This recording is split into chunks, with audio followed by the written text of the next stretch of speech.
First Samuel 20.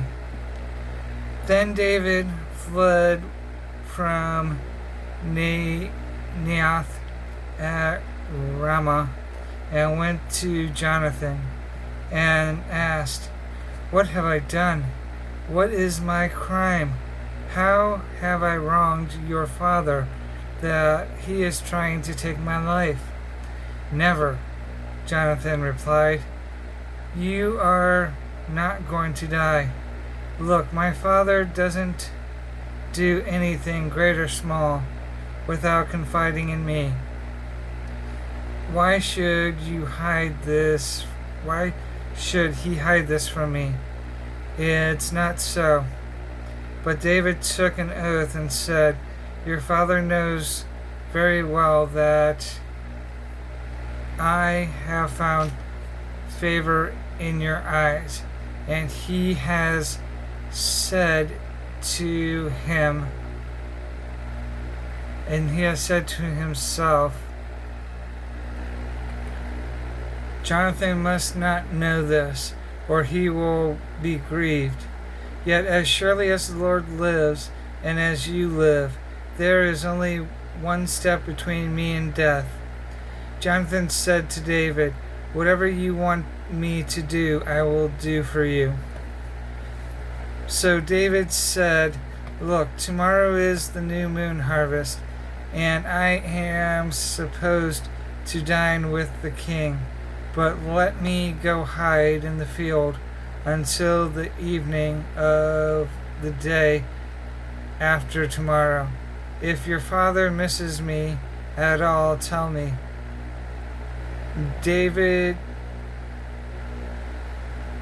Tell him, David earnestly asked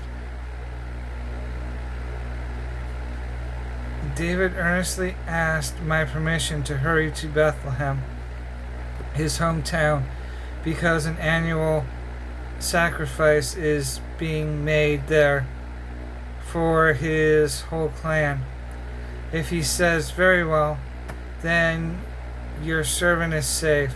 But if he loses his temper, you can be sure that he is determined to harm me. As for you, show kindness to your servant, for you have brought him into a covenant with you before the Lord. If I am guilty, then kill me yourself. Why hand me over to your father?" "Never," Jonathan said. If I had the least inkling that my father was determined to harm you, wouldn't I tell you?" David asked, "Who will tell me if your father answers you harshly?" "Come," Jonathan said, "let's go out into the field." So they went out there together. Then Jonathan said to David, "By the Lord, the God of Israel, I will surely sound out my father by this time the day after tomorrow. If he is favorably disposed towards you, will I not send you word and let you know? But if my father is inclined to harm you, may the Lord deal with me, be it ever so severely, if I do not let you know and send you away safely. May the Lord be with you as he has been with my father. But show me unfailing kindness like that of the Lord as long as I live, so that I may not be killed. And do not ever cut off your kindness from my family, not even when the Lord has cut off every one of David's enemies from the face of the earth." So Jonathan made a covenant with the house of David, saying, "May the Lord call David's enemies to account." And Jonathan had David reaffirm his oath out of love for him, because he loved him as he loved himself. Then Jonathan said to David, "Tomorrow is the new moon festival. You will be missed, because your seat will be empty. The day after tomorrow evening, go to the place where you hid when this trouble began, and wait by the stone of Ezel. I will shoot 3 arrows at the side of it as though I were shooting at a target. Then I will send a boy and say, 'Go find the arrows.' If I say to him, 'Look, the arrows are on this side of you, bring them here,' then come, because as surely as the Lord lives, you are safe, and there is no danger. But if I say to the boy, 'Look, the arrows are beyond you,' then you must go, because the Lord has sent you away. And about the matter you said, I discussed. And about the matter you and I discussed, remember, the Lord is witness between you and me forever." So David hid in the field, and when the new moon festival came, the king sat down to eat. He sat in his customary place by the wall, opposite Jonathan, and Abner sat next to Saul, but David's place was empty. Saul said nothing that day, for he thought, "Something must have happened to David to make him ceremonially unclean. Surely he is unclean." But the next day, the 2nd day of the month, David's place was empty again. Then Saul said to his son Jonathan, "Why hasn't the son of Jesse come to the meal, either today or yesterday?" Jonathan answered David earnestly. Jonathan answered, "David earnestly asked me for permission to go to Bethlehem. He said, 'Let me go, because my family is observing a sacrifice in the town, and my brother has ordered me to be there.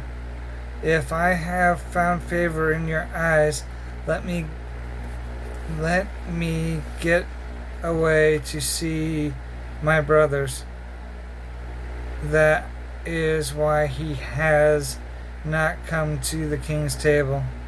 Saul's anger flared up at Jonathan, and he said to him, "You son of a perverse and rebellious woman, don't I know that you have sided with the son of Jesse to your own shame and to the shame of your mother who bore you? As long as the son of Jesse lives on this earth, neither you nor your kingdom will be established. Now send and bring him to me. For he must die. Why should he be put to death? What has he done?" Jonathan asked his father, but Saul hurled his spear at him to kill him. Then Jonathan knew that his father intended to kill David. Jonathan got up from the table in fierce anger. On the 2nd day of the month, he did not eat, because he was grieved at his father's shameful treatment of David. In the morning, Jonathan went out to the field for his meeting with David. He had a small boy with him.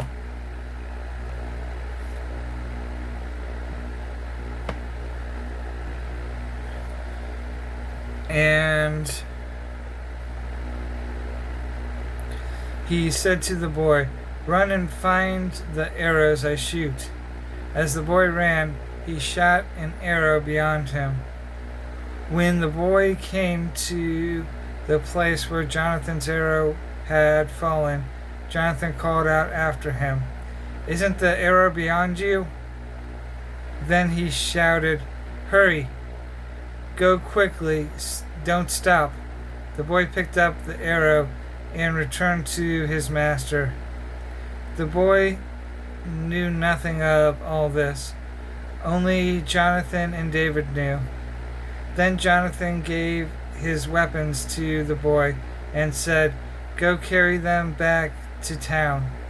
After the boy had gone, David got up from the south side of the stone and bowed down before Jonathan 3 times with his face to the ground.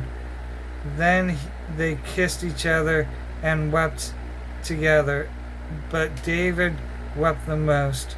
Jonathan said to David, "Go in peace, for we have sworn friendship with each other in the name of the Lord, saying, 'The Lord is witness between you and me, and between your descendants and my descendants forever.'" Then David left, and Jonathan went back to the town.